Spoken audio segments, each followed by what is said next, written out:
Guys, আজকে আমি দেখাচ্ছি যে আমার পার্লারটা ছোট, অনেক ছোট, কিন্তু এখানে দেখো এই ছোট রুমের মধ্যেও এখানে চলছে স্ট্রেটনিং, মানে স্মুথনিং করছে এখানে হেয়ার।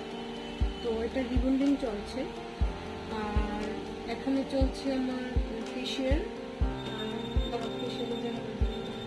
আর ওখানে চলছে কালার। তো ফেশিয়ালটা মোটামুটি শেষ, এখানে এখন বিদায় এই ফেশিয়ালের কাস্টমার।